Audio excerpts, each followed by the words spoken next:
Hello, I'm Antony Rix. I'd like to present our work to develop a multi-stage AI-based analysis system to support prostate cancer diagnostic imaging. I'm very grateful to csPCa and our co-authors for their assistance.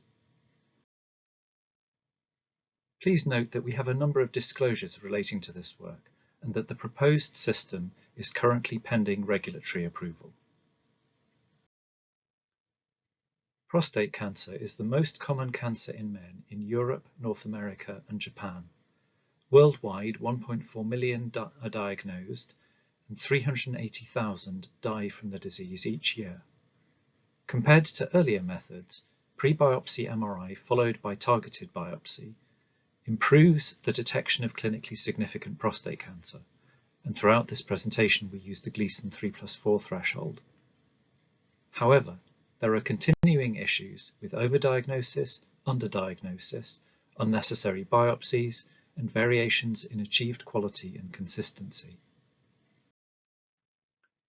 To address these, we aim to develop an AI-based system to support radiologists' interpretation of pre-biopsy prostate MRI, in particular for ruling out the presence of clinically significant prostate cancer, seeking in particular to improve specificity whilst maintaining sensitivity and NPV of patient selection for biopsy, improve identification of targets for biopsy, and provide high-quality segmentations for analysis and biopsy planning.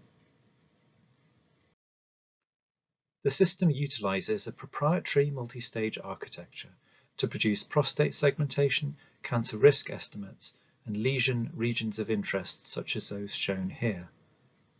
Open datasets, PROMIS-12, the NCI-ISBI 2013 challenge, and Prostate-X were used, divided into separate sets for training, development validation, and held-out test data not used in training. Performance was evaluated after model development was completed, using held-out test data alone and combined held-out test data and development validation datasets, and the lowest performance found is reported. Let's look at identifying patients for biopsy as a rule-out test for clinically significant prostate cancer. Two models were trained, one using only biparametric MRI and the other with full multiparametric MRI, including DCE sequences. The ROC curve shown here illustrates performance of these models and several radiology studies per patient. Note that these use different datasets. Pathology from extensive or targeted biopsy was used as ground truth.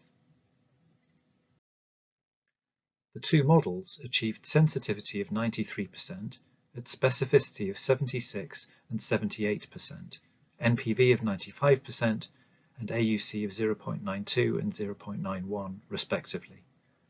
Radiologists in major studies, MRI First, PROMIS and 4M, had comparable sensitivity at specificity from 18 to 73%.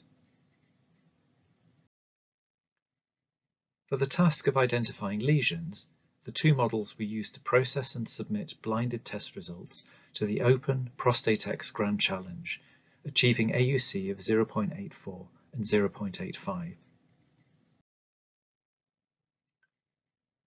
The system achieved 92% average DICE score for prostate gland segmentation when compared with annotations by a radiologist from the PROMIS-12 held-out test set.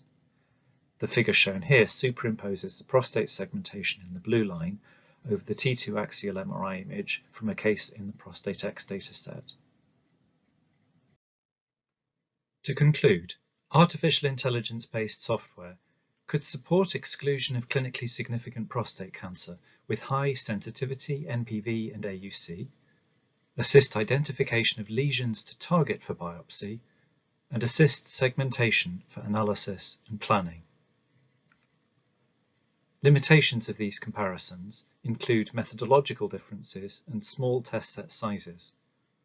We are now planning training and evaluation with larger and more diverse datasets, as well as CE mark and FDA regulatory approval, and these will be followed by prospective studies to validate this system in clinical use. For further information, please contact us through the website link shown here. Thank you.